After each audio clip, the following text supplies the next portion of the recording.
So a few people messaged me and said that I should have a look at the new BBC One 3-part series called Time. It's based in prison. I thought it was going to be one of those sort of following, fly on the wall, sort of following some people into prison thing, but it's actually a drama with Sean Bean and that other northern lad in there, and it's actually pretty good. It's really actually very close to the wire of what it's like. One of the more realistic sort of prison dramas that I've seen, fictional anyway, and it actually echoed a lot of what happened to me in my early time in Portland. So I thought I'd just make a few notes on it and give you my insight and my thoughts on what it was like. So, you know, starting off in the what we call the sweat box, where the transport where they take you from the courts to the prison, that's very real. It was just a small one. It just showed, you know, the chaos that can be in those little boxes at the time. You know, a couple of the lads were yelling and banging and shouting to each other, and that can be, you know, the reality of it. You know, it's the fallout of what's happened in the court. Suddenly, you know, you're in this transport van and heading to prison. Now, obviously, the main character, what's his name, Mark, he ends up, you know, in prison. He's just a normal guy, what I'd call a straight goer. I've commented even before, talking about in a real life situation where someone runs someone over and kills them and ends up being thrown in prison with the likes of me. So this story is, again, you know, it can happen to anybody. The Scousers, you know, they're shouting and yelling at each other. Now that's impacting your life, the way that, you know, you're in your little bubble. You know, you've got your own chaos happening. He's supposed to be a teacher. You know, he's just lost his fucking life, his missus and everything, and now he's got their situation. You know, what's going on behind him in that situation is impacting what's happening here, and that's the same in prison. Is because you are thrown in such a situation with everybody. You know, everybody's living in each other's pockets, so whatever's kicking off and happening somewhere else is often, you know, affecting you as well. It's very real as they get off the bus. It's all dark. That was the same for me, because coming from the West Country, it would always be 2 or 3 hours in the box, coming up, going through the different courts, picking everybody up, and then heading up to the the prison. It would always be sort of 6-7 o'clock before we got there, and it'd be dark, and it just makes the prison look even sort of more scary, because you're looking up and all the floodlights are on and the barbed wire's lit up and things, and it just makes it look even more cold and foreboding. And I don't think that, you know, getting there in the sunshine in the middle at lunchtime makes it any better, but it was quite accurate for my situation as well. Now, when you get out and you go straight into the prison, the holding cell, all very accurate. It's all very cold as well when you go in through there. The way they're kind of questioning him, you know, what's your religion? Do you think about killing yourself? Have you ever been depressed? You know, that sort of shit. They also ask you if you've ever been violent to a cellmate. So that's to determine whether you know, contractually, you know, and sort of factually, are you going to kill somebody when you go in the cell? You know, are we going to be, you know, facing a lawsuit, that sort of thing? You know, they don't really care about your cellmate. They just want to know that, you know, have they done the right thing, basically. So that whole induction process, sort of going through there, is very cold. It may be the first time that you've had to go through prison, but you've got to think they ask those questions maybe 100 times a day. So it's just a tick box exercise for them. You know, it's your first time through, and you know, very very scary. But it's you know, it's just a routine for them. So it's a very weird experience. Now, the strip search. You may not have had to stand naked in front of another man before.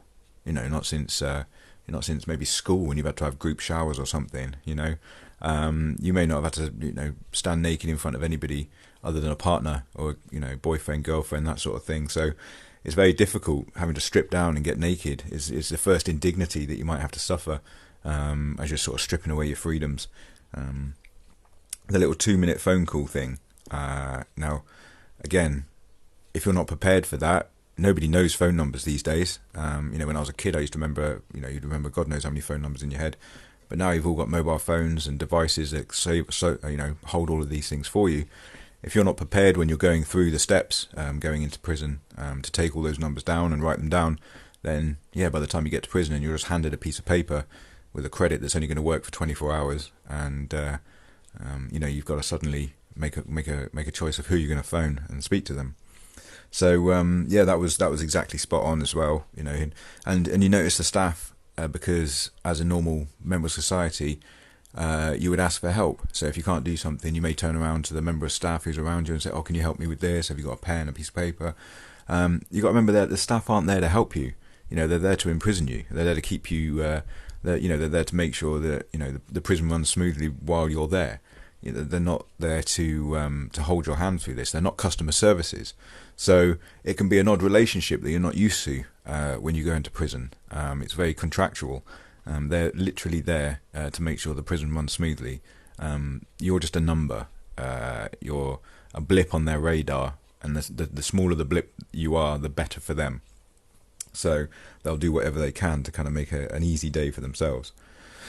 So everything kind of seems unreasonable. The fact that most of the time that prison officer wouldn't have given you a pen.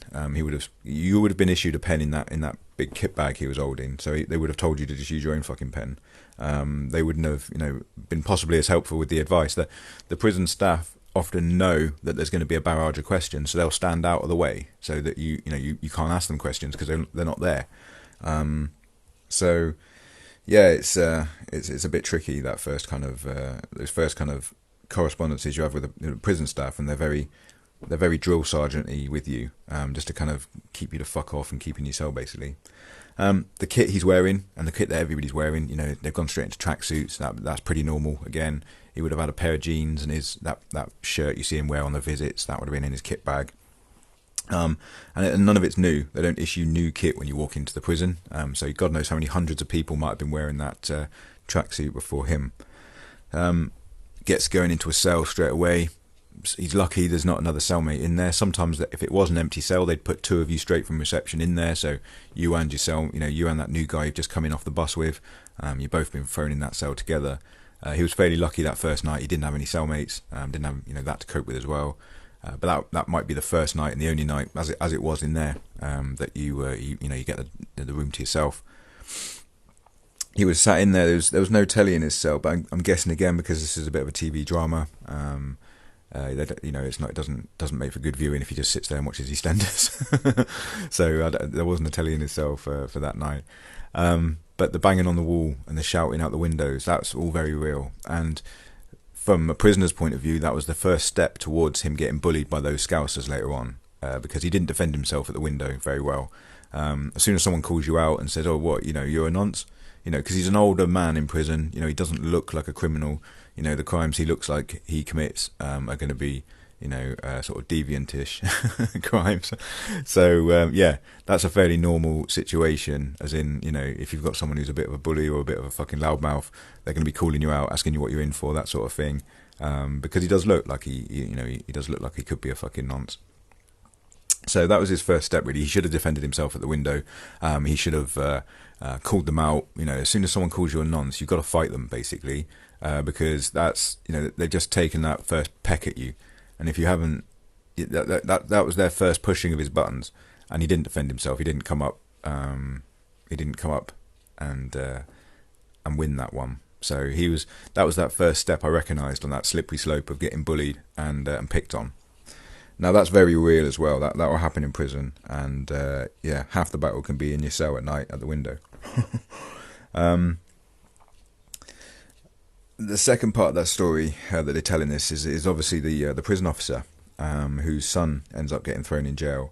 So that's another very real situation, and I just feel like it. Obviously, again, it's a TV drama, but that would have been handled very differently in real life, and I'll go on to that in a bit. But the prison officer meets the Mark in the induction room. Now, a lot of inductions I've been through don't happen in a sort of classroom situation like that. It's more kind of one-to-one. He would have met his prison officer, his personal officer, and then he would have filled out all those kind of forms and shit. I don't know what form they were filling out. You don't write an application to go into prison. So who knows what that was all about? Unless it was just to sign off to say that they'd done their induction. Who knows? You wouldn't normally have it in that classroom situation. But that kind of where they were kicking off again, the Scousers kicking off, that's quite indicative of any classroom situation in prison. As soon as you try and do a course, as soon as you get any of them in together, there's always going to be a bunch of loudmouths who are going to start yelling at each other or doing something, yelling at the staff. It could be a continuation of that bullying going on. And the staff, again, they don't really give a fuck. They just want to try and get through that hour or two without anybody killing each other. So it can be all very impersonal again. Getting onto the wing was all pretty accurate too. So again, they pick you up, just grab your kit bags, and they take you through. They've got a clipboard of where people are supposed to go, and that might be the last you see of that member of staff who's just kind of taking you through those first couple of hours in prison, and then just throw you in with a cellmate. And that's the kind of roll of the dice that I've been talking about in my diary podcast before, as in you never know who and what cell you're going into. So that guy he goes into is an absolute lunatic, crazy, spends his night bleeding out and things.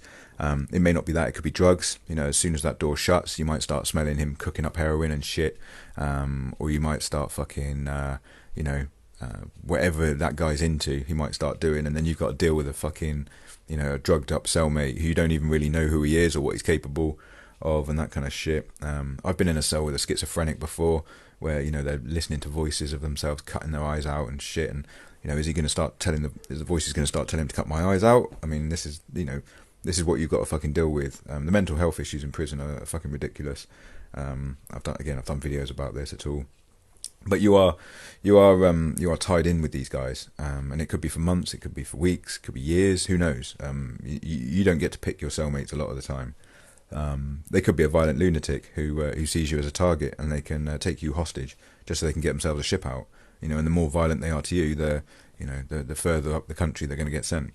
So it's very realistic, and it was quite indicative of what actually happens in prison. Now, there's a scene when he walks out on the landing, sort of on his first day or two, and just glances across the wrong way. Again, another quite clearly mentally ill prisoner, very aggressive, could be having a bad day, could be having a bad phone call, just come off the phone and stuff, and then catches the wrong look from someone who he sees as a bit of a punch bag. Again, very real. That these kind of explosive emotions happen all the time. You'll find it worse the lower down you are on the landings. So on the ones, you've basically got all the people who are on basic and things, and you might have a couple of other kind of people the staff want to keep an eye on. And then you get up onto the twos, you'll just have the twos and threes will normally be sort of the main population. And then if you've got a fours landing, that could be the enhanced landing. So that's where I would always try and work my way up to. You get up as high as you can on the landings, and away from the staff, and away from all the lunatics that are down on the ones and twos, basically. So yeah, it is very realistic from that point.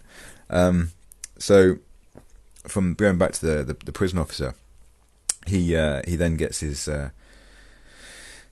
son gets sent to jail, and it's obviously not going to be the same jail he's in, but then that puts him at risk of being blackmailed, and that's exactly what happens in this show.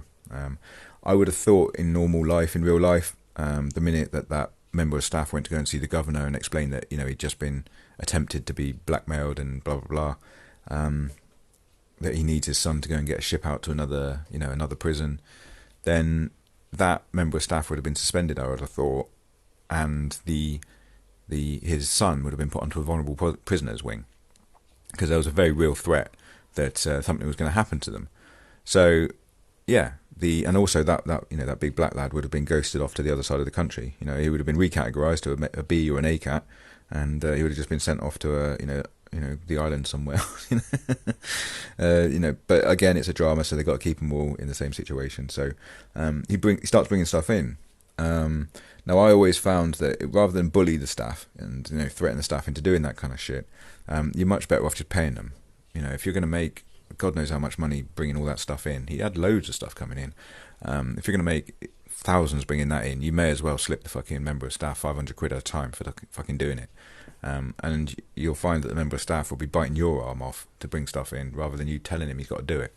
But again, this is the angle they've gone for in this. Otherwise, it wouldn't be too much of a an emotional drama. But that kind of stuff can happen to inmates as well, and you see it later on where the inmate gets pressured to bring stuff in. Yeah, eventually I just found, like I say, that member of staff could have possibly snapped. You put too much pressure on them, they're going to snap. Cause they're essentially good people. They want to come and work to fight crime, and then you're asking them to bring stuff in. It's going to weigh too heavily on their mind. Even the missus on the outside, she knows. She could snap from the pressure that they're being put under. and that whole operation will get taken down. Everyone in your little circle will get shipped out to 4 different corners of the country. So it's not the best way of getting staff to bring stuff in for you. The drama copes very well with the flashbacks and the mental trouble when the door is closed. So Mark, the main character, really struggles with sort of those mental health issues. You see a lot of other prisoners as well. They keep saying that the main strapline throughout is that they keep seeing their faces, and that's something that it does go through you. It does go through your mind in prison. You've got a lot of time behind your door. There's a lot of time to be considering your family situation, your home life, what you've done. You start having these thoughts. I remember one time in particular, I was just sitting there thinking that, if I died today, who the fuck would even want to come to my funeral? And it's just these kind of, it's when you've been locked away for hours and hours and hours, and the only stimulation you have is these grey walls. And that was something that my wife, when she watched this program, she was like, it's just so drab, there's no colour, there's no nothing, it is just hopeless. And that is the situation you're in. It's possibly designed, these are all Victorian prisons, so they weren't designed with mental health in mind. It's just a holding pen, and that's what the look of the prison is always very accurate as well. It's obviously filmed on a prison wing. Everything about it, the noise, the beeps, the sound of the doors opening and shutting, everything was very, very real. It's just sometimes as well the noise as well. So he was only really dealing with one thing at a time. So when he's in the bed and he's listening to all the voices, you would have also had possibly the music from your next door neighbour's cell. You would have had people shouting out the window, and because the way the wings are kind of pushed together, someone shouting on another wing, you can hear it on your wing. And there'd be 5 or 6 people shouting out their windows. You've got people banging on the walls asking you to pass something down to another cell. There's never peace and quiet, and you can't just unplug, you can't just stick your fingers in your ears and switch off, because if you ignore that person banging on your wall, who's asking you to come and fucking do it, or sometimes they're banging on the ceiling because they want you to pass a message down, so down from the 3s down to 2s down to the 1s, because those people on basic, they can still stick their hand out the window and you can still pass stuff down to them. Yeah, there's always busy, even when you're locked up, and you've still got to deal with all that mental health as well. So the bully that he had to deal with was very real. That's a very real situation. Someone like him suddenly just pushing their way into your cell and just taking something off the side. It happened to me. It wasn't sort of sugar and food and things like that. Mark starts losing his lunch every day to the fucking guy, and that can happen so easily as well. You're just put in that position where you've got to do something about it. It's not like they come up and ask and take it. They just walk past, take it, and then you got to chase them down the landing for your sandwich. And if that's not what you're about, then a lot like Mark, you're going to start drowning very quickly. They show you a situation where the 2 Scousers, they put half that bag of sugar into some hot water and then go and throw it in over the grass. I've talked about this before as well. You get a lot of people in prison, they want to be that guy who dishes out the retribution. So they'll always have, the kettle and the water ready. And that's what happens a lot of the time in prison. It's very violent. It's the screams, the banging, because all the staff start coming running down in their big boots, and they start running along the landings and things. And especially when I was in Portland, this was happening the bell would be going off and violence would be occurring, and the noise and the screaming, it would be happening at least once a day. And I was there for 2 years. It's you take a lot of that out with you, and it's very difficult to unpack it all afterwards. As I said, they start taking his lunch. He physically starts just drowning from this bully. They're pushing past him when he wants to get on the phone. They end up sort of just taking the phone off him and fucking just disrespecting him. His life isn't worth living. And it all started, like I say, at that moment when he didn't defend himself at the window. But then again, if that's not you, then it's very difficult to become somebody else, to be able to stand up to these bullies. And his situation was very similar to mine when I went to Portland. He was old, that's why they picked on him. I'm young. I was just turned 18. I was small. I was skinny. I didn't know how to defend myself, or what I should have done. So a lot of what happened to him happened to me. People would come and take stuff out my cell. People would push in front of me when I was in the phone queue. I'd be on the phone. You get sort of 5 minutes on the phone. I'd get about 2 minutes into a phone call, and someone would come and push me off, take the rest of my phone credits, and basically just use my phone card for their phone calls. And yeah, that happened to me. And watching this show, I remember someone, when they commented, when they sent me a message saying, "Oh, don't watch it if it's going to trigger you." And I didn't feel like I was going to get triggered until my wife noticed that my foot was tapping quite furiously, and both my fists were clenched. And the me now wanted to punch that guy in the mouth for obviously the me back in Portland when this was happening to me. So I'll talk through all the situations and what should have happened with Mark. So at the window, he should have jumped up and he should have fucking had a go at me. He said, "Listen, I'll cut your fucking face. You're calling me a fucking nonce. You watch what I do to you in the morning." That's essentially what he should have said to him.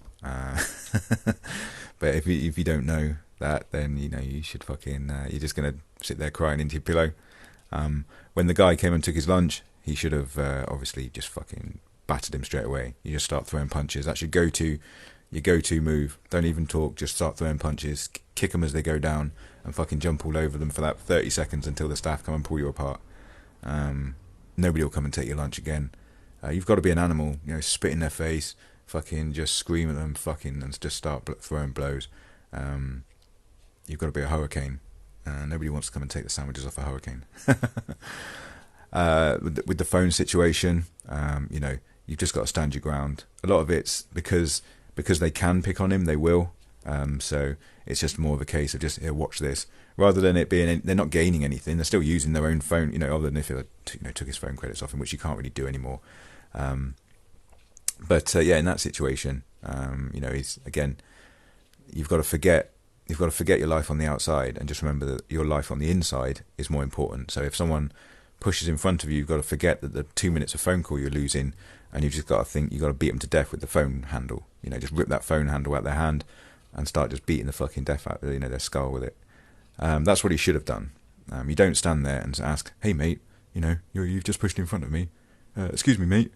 And you certainly don't say, "I'm going to hit you in a minute if you don't stop." So yeah, that's how he should have dealt with it. Someone like him, the minute he got punched in the face and kind of just walked off, the staff would have noticed that. Especially, someone younger like me, if I turned up with a broken nose, then they don't really give a fuck. But someone older like him, they already would class him as a vulnerable prisoner. They know he's not in for sex offences, so they know he's not going to sort of put himself forward. But the minute he turns up with a broken nose and a black eye, the staff would probably move them himself onto the vulnerable prisoners wing, just for his own protection. And he'd probably have a much easier time there, because he would probably just be more likely to just turn a blind eye to the nonsense, and he wouldn't do anything. So yeah, he would. In reality, he would have probably ended up on the vulnerable prisoners wing after a couple of weeks. The cellmate killing himself. That's something that you're just going to get thrown into. I had the closest I came to that was that someone in the cell next door to me hung themselves one night, and obviously it does affect you. Being in the cell with someone obviously taking an overdose and doing that. I've been in the cell with people when they've self-harmed before. It is troubling, and there isn't a lot of support for you. The chaplain turning up the next morning for a chat with you is exactly what would happen. They'd come and knock on the door and ask if you're okay and do you want to come and speak to them, and the offer's always there if you do want to come and speak to them, that sort of thing.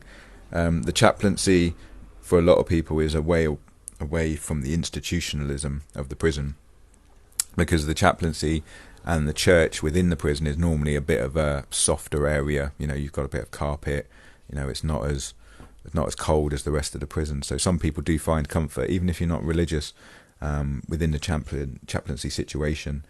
And Mark, the main character, finds himself, part of this restorative justice group by the look of things, where kids come in and they do that. They go through that scared straight scenario, and also with, he tries to write to his own victim, and that was the same with me. Actually, I remember doing the same thing through the chaplaincy. I did this restorative justice course once, and yeah, at the end of the restorative justice course, they give you the opportunity to contact your victim and ask them if they want to, be part of it and meet up and have a chat, like they do similarly with the guy who killed that couple's son. The only thing I found difficult about that scene was that the mum and dad wanted to find out why he stabbed him, but they would have found that out in the court, because especially if he was telling his side of the story, unless he just went no comment the whole way and didn't say anything at all, he would have already given his defence as that kind of story. So the mum and dad wouldn't have been there to hear his side. They probably would have already heard that. But again, it's a TV drama, so they wanted it to be along that storyline. But yeah, in reality, you would have already found out long ago why his side of the story and why he killed your son. But that's exactly what can happen. You wanting to clear your chest and your conscience has no bearing on the victim's family still wanting to hate you, and it can be very one-sided. Sometimes the victim's family don't get what they want from it. They don't want to see you on your knees. They want to see you on your knees begging for forgiveness, whereas you just want to get your side of the story going. Hey, I didn't mean to kill him. I just wanted to slap him around a little bit. Sorry about that. Whereas what they want to see is you burning in hell. Who knows? I don't know. But it's not always the right pathway to go down. Now, the other thing that cut very true was I found quite difficult to watch was his dad died while he was in prison. Now, my grandfather died while I was in prison. He got the opportunity to go out, and obviously there was that bit of drama with the phone, and he didn't get to go out in the end. But with me, it was my grandfather died, and because he wasn't a direct relative, he's sort of secondary relative, I didn't get to go to the funeral. So that was always a difficult one for me, and I found it quite difficult to watch that. So especially if I had been allowed to go to the funeral and I got to the gate and my access to the outside had been stopped because my cellmate had been caught with a phone, that scene where he questions him about it when he got back to the cell door would have gone very differently with me. If my whole world had been collapsing and this was my opportunity to get out of the prison for one day, and it had been stopped by this little fucking crackhead holding a phone in the cell, I would have beat him to death when I got back to that cell. I don't think there would have been enough staff to hold me back from just battering that fucking cunt. That's where I would have and did lose my faith in the system. When you jump through all the hoops and then you still get shut on like that. And the whole situation of asking for a phone call and not getting it, and then, oh, maybe you can go and see the chaplain tomorrow and go and get a phone call, that sort of thing. That's exactly how it is. They don't care about your situation. They don't care about your world collapsing. They just want to get you behind your door so that they can do their count and go home to their families. Your drama is just another bit of drama that they've had to hear. They're not really interested in helping you. Not all of them. There'll be a handful of good screws that will maybe help you out, but they're rare and far between, and eventually they get shit on and they don't bother doing it for other inmates because they get shit on one time. So it is very real. Now, the bit when it gets to the, I think it's in the third episode, when they get to New Year's Eve and everyone starts banging on the door, you see the bully banging, you see Mark stand up and banging. They're banging their cups and stuff, but in reality, you'd be stood with your back to the door, booting it with your foot.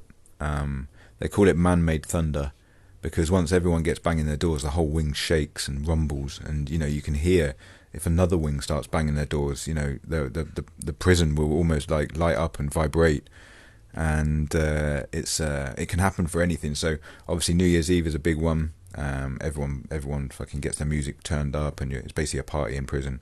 When it gets to New Year's, they'll be banging their door. Sports events, if there's England playing, obviously, if we score, we bang in the door. During the football, if Arsenal's playing one night, things like this, even anything like that. But also, if someone's having a row outside the window, and it's dramatic, and someone says something that gets the whole wing going, they all get on and bang their doors, that sort of thing. It's you know, it's like a celebration, bang, you know, drum banging.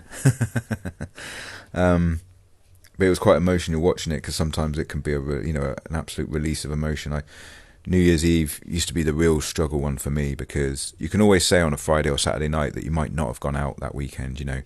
Especially in Exeter, you can always hear the town, you know, you can hear the thud of a party bus going past and things.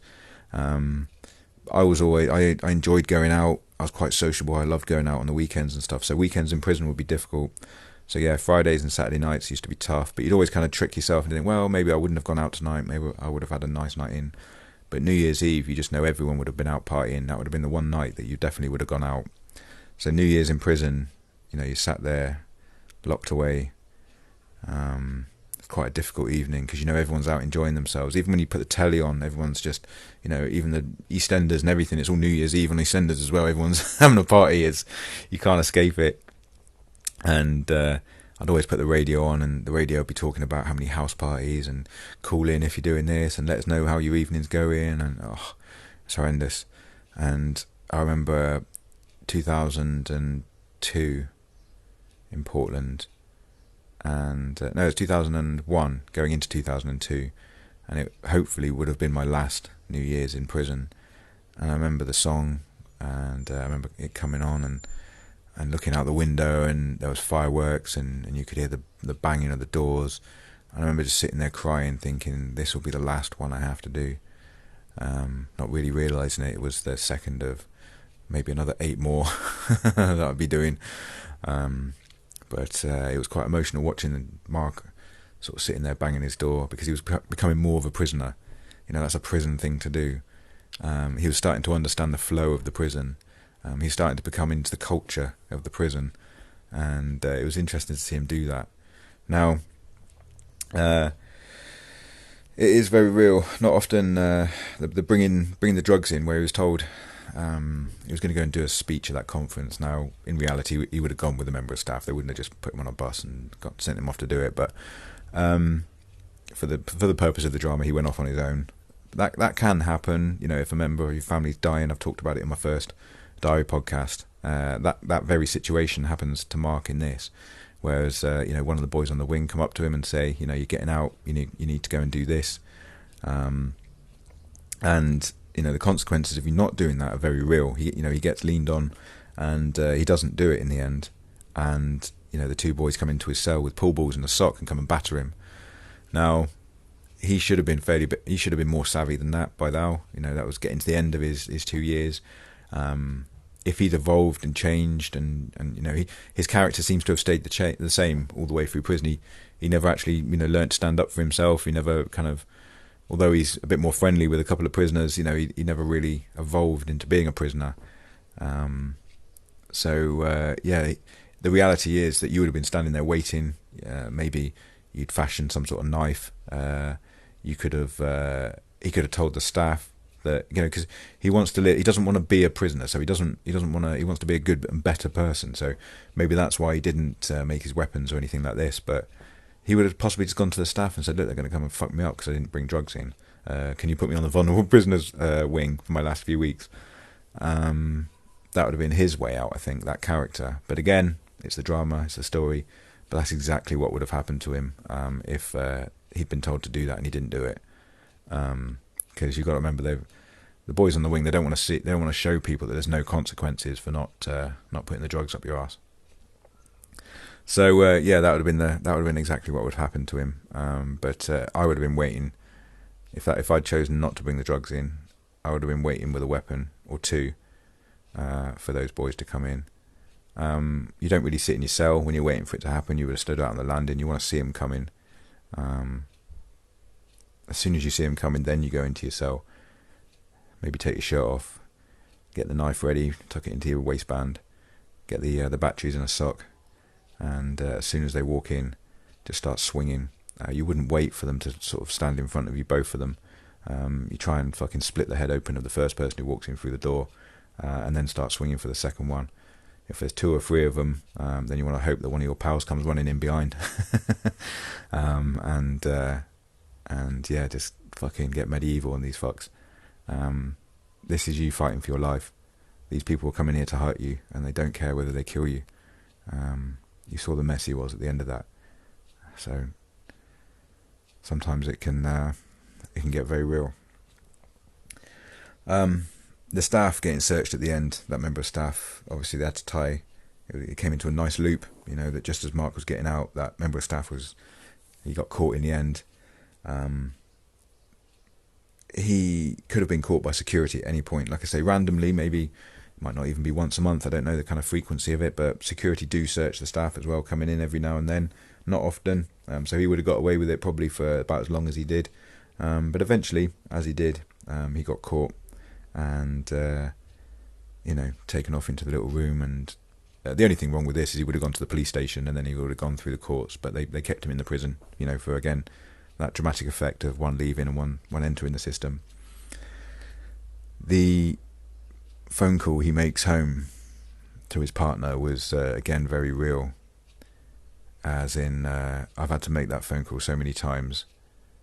It's that bomb going off in your everyday life. It's the phone call that tells her I'm not going to be coming home tonight. And I might not be coming home for quite a long time. And I'm sorry. And everything you knew has just stopped. And it will never be the same again. And it's difficult then because your life hits that fork in the road that was forced upon you. In some ways it becomes very easy for the man now because he just disappears off to prison, doesn't have any choices to make, everything's done and gone. But for the lady left at home, she's got all the explaining to do. She has to tell the neighbours why he's not there anymore. She has to ring up the bank and ask if some of those direct debits can be put in her name, and then find out that they can't because it's data protection and all this. And, the reality is she has to get a letter from him to be able to talk on his behalf, and all the admin kind of bollocks that everything has to deal with, and they're sleeping in an empty bed for maybe the first time in 20 years. All those little jobs that he takes care of that he can't do anymore. That's when the fun and games are over. For me, like I said, I would have been paying that member of staff to bring stuff in, so they would have been living a high life, and then all that would have stopped. But for him, as he stands up in court at the end of it and says that he was bullied into doing it, and just faces whatever justice he gets thrown his way, it's exactly what would have happened. He would have just ended up in prison. There's quite an interesting podcast, the Real Porridge podcast, which is a guy from Strange Ways. It's very good. He talks to all sorts of offenders, and one of them again is an ex-member of staff who brings stuff in. I'll put the link in the description because it's interesting to hear the real life sort of side, his side. I don't respect. I don't think that the prison officer that in Sam's podcast, I don't respect him very much. But again, I'll let you think let you think what you will. But it's an interesting story again from the prison officer side of view. There's about 3 episodes of that, 3 or 4. But yeah, that's my view of BBC's Time drama. I thought it was very good. It was very real. It took me back to the same place mentally that this bloke was going through. So it deserves every bit of credit. If you haven't watched it yet, it's still on the iPlayer. It's fantastic. And from a prisoner's point of view, it's almost exactly bang on. Thank you very much for listening. Goodbye.